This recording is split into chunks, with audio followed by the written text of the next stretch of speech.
কৃষকের ধান খেতে দুষ্কৃতী হানায় সমূহ ক্ষতিগ্রস্ত এক কৃষক।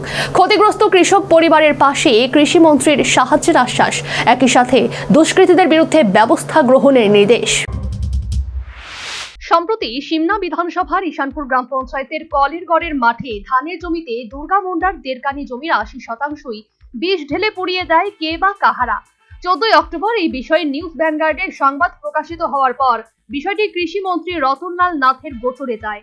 শুক্রবার কৃষিমন্ত্রী রতনলাল নাথ পঞ্চবটি কৃষি সেক্টর অফিসারকে সাথে নিয়ে কলেরগড়ের মাঠ পরিদর্শন করে দুর্গা মুন্ডার সাথে কথা বলেন। দুর্গা মুন্ডার কাছ থেকে তিনি জানতে পারেন মোট 8,000 টাকা খরচ হয়েছে এই জমিতে। দুর্গা মুন্ডা মন্ত্রীকে জানান এই জমি থেকে ফসল তোলার পর 16 থেকে 17,000 টাকা তিনি বিক্রি করতে পারতেন। মন্ত্রী পরিবারটিকে আশ্বস্ত করেন এবং সেক্টর অফিসারকে নির্দেশ দেন পরিবারটিকে আর্থিক সাহায্য করার। কৃষি দপ্তরের লোক এসছে, আমি ওনাকে বলেছি, নির্দেশ দিয়েছি যে তদন্ত করে সমস্ত কিছু তার ঠিকানা, যার জমির মালিক সে ওর ঠিকানা এবং যে বর্গা করেছে ওর ঠিকানা নিয়ে পাঠানোর জন্য, যাতে আমরা ইমিডিয়েট স্টেপ নিতে পারি। আশা করি যে লোকটা কৃষক, আমি তো ভগবানের মতো মনে করি তাদেরকে, তাদের ক্ষতিপূরণ আমরা ব্যবস্থা করব এবং যাতে তার কোনো ক্ষতি না হয়। সে 8-9 হাজার টাকা খরচ করে এই জমিটা চাষ করেছে। প্রোডাকশন হলে এই জমিতে 18-19 হাজার টাকা তার হতো। সুতরাং সবটা দিক বিবেচনা করে যতটুকু সাহায্য করার আমরা তাদের পাশে থাকব। এদিন কৃষিমন্ত্রী রতনলাল নাথ দুষ্কৃতীদের সুমতি হবে বলে আশা প্রকাশ করেন।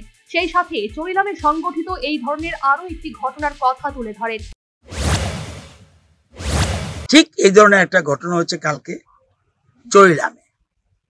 একটা লাউ ক্ষেত, দেড়কানি জমির খুব ভালো ফসল হয়েছে, কিন্তু লোকটা আমি যতটুকু জানি অজাত শত্রু। ওনারও কিন্তু নিজের জমি না, অন্যের বর্গা।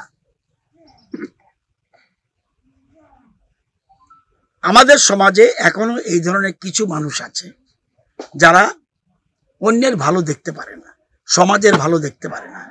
তাদের সুমতি হোক, সুবুদ্ধি হোক, এটা আমি প্রার্থনা করব। সর্বোপরি ধান খেতে দুষ্কৃতী হানায় সমূহ ক্ষতিগ্রস্ত কৃষক দুর্গা মুন্ডা। ক্ষতিগ্রস্ত কৃষক পরিবারকে কৃষিমন্ত্রীর সাহায্যের আশ্বাস, একই সাথে দুষ্কৃতীদের বিরুদ্ধে ব্যবস্থা গ্রহণের নির্দেশ। Bureau report, news vanguard.